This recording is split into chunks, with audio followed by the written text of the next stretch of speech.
नमो नमः बच्चों। बेटा आज हम अपनी षष्ठी कक्षा का द्वादश पाठः 10वां त्वम् असि 10वां तुम ही हो पाठ का हिंदी अनुवाद करेंगे। यह बहुत ही इंटरेस्टिंग पाठ है बेटा, आप लोगों को बहुत मज़ा आएगा इस पाठ को पढ़ने में। और साथ साथ आप 1 से 10 तक संख्यावाचक शब्द भी सीखोगे। संख्यावाचक शब्द का मतलब होता है बेटा गिनती, ठीक है। 1 से 10 तक आप लोग इस चैप्टर में गिनती सीखोगे और आपको बहुत मज़ा आएगा। तो अब हम स्टार्ट करते हैं अपना चैप्टर। देखो बेटा, स्टार्टिंग है। एकदा दश बालकः स्नानाय नदीम आगच्छन्। एकदा एक बार, प्राचीन काल की बात करें, एक बार 10 बालक, 10 बालकः 10 बालक स्नानाय स्नान के लिए, नदीम आगच्छन् नदी गए, ठीक है। एक बार 10 बालक स्नान करने के लिए नदी में गए। ते नदी जले चिरम स्नानम अकुर्वन्। उन्होंने नदी के जल में बहुत समय तक स्नान किया, काफ़ी समय तक उन्होंने नदी के जल में स्नान किया।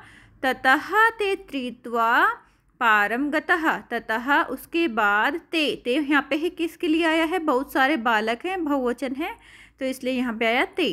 वे सभी तैरकर, तीर्थवा, तीर्थवा का मतलब होता है तैरकर, इसमें त्वा प्रत्यय लगा हुआ है बेटा।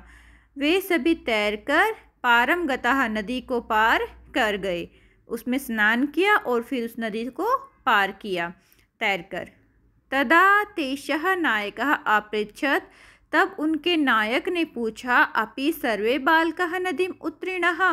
क्या सभी बालकों ने नदी को पार कर लिया है। तदा कश्चित् बालकः अगण्यत्। तब किसी बालक ने गिना, बच्चे ने आपस में अपने आप सबको गिना बेटा, बालक गिन रहा है, उनमें से कोई एक बालक गिन रहा है सभी बालकों को। एकादौ त्रीय चत्वारा पंच षट् सप्त अष्टौ नौ 10। तो वो बेटा ये गिनतियाँ गिनता है, सॉरी 9। दौ एकः दौ त्रियः चत्वारः पंच षट् सप्त अष्टौ 9 इति। तो जो बच्चा है वो क्या करता है, 9 है। सा स्वं न आगण्यत। उसने समय को नहीं गिना। सा स्वं न आगण्यत, उसने खुद को नहीं गिना। अतः सा आवदत, अतः वह कहता है, इसलिए वह कहता है 9 एव सन्ति, 9 ही हैं। अब इसकी पिक्चर देख लीजिए। इसमें देखिए बेटा, बालक ने गिना, अपने आप को नहीं गिना था और कितने लोगों को गिना था, 9 लोगों को ही गिना था, 9 बच्चों को ही गिना था। एकः दौ त्रियः चत्वारः पंचः षट् सप्त अष्टौ 9। ओके, आगे चलते हैं। अतः सा आवदत, इसलिए उसने कहा 9 एव सन्ति, 9 ही हैं। 10वां न अस्ति, 10वां नहीं है।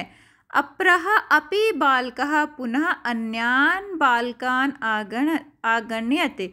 अप्रः दूसरे बालक ने भी, और दूसरा बालक आया, उसने भी पुनः सभी बच्चों को गिना।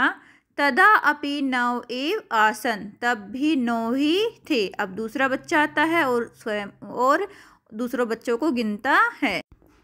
देखिए यहाँ पे भी इस बच्चे ने, अब दूसरा बच्चा आया, उसने सब बच्चों को गिना, ठीक है। अप्रः अपि बालकः पुनः, दूसरे बालक ने भी दोबारा से ही अन्यान बालकान आगण्यत, दूसरे बच्चों को ही गिना।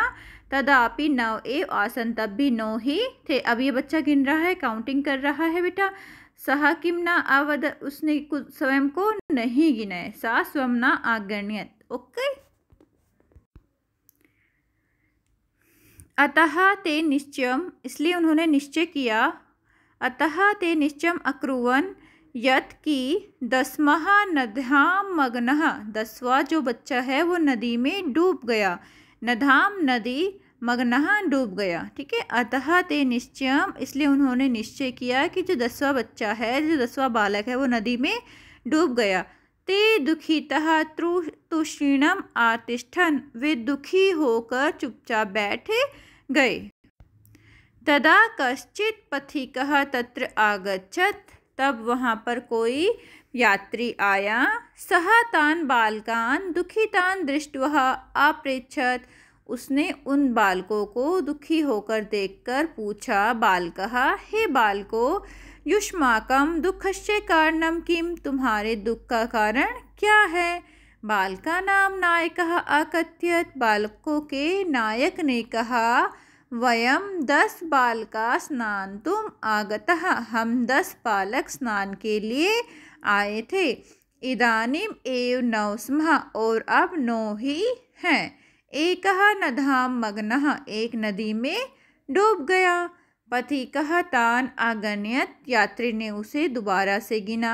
तत्र 10 बालकाः एव आसन्, वहाँ पर 10 बालक थे। सः नायकम् आदिशत्, उसने नायक को कहा, त्वं बालकान् गण्यः, तुम बालकों को गिनो। तो पथिक ने क्या कहा था नायक को कि तुम बच्चों को गिनो।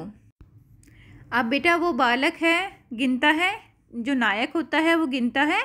एकम द्वे त्रीणि चत्वारि पंचः षट् सप्त अष्ट नौ। तदा पथिका अवदत्, तब पथिक कहता है, 10वां त्वमसि, 10वें तुम हो। तो इस तरह से जो पथिक था उसने उनकी जो दुखी होने का कारण था उसको उनका निवारण किया। ठीक है बेटा। 10वीं ने यहाँ पे देखो क्वेश्चंस भी हैं। तदा पथिका किम आवदत, तब पथिक ने क्या कहा? 10वां कहा। 10वां कौन है? तो पथिक ने क्या कहा था? 10वां त्वम असि, 10वें तुम ही हो। ठीक है।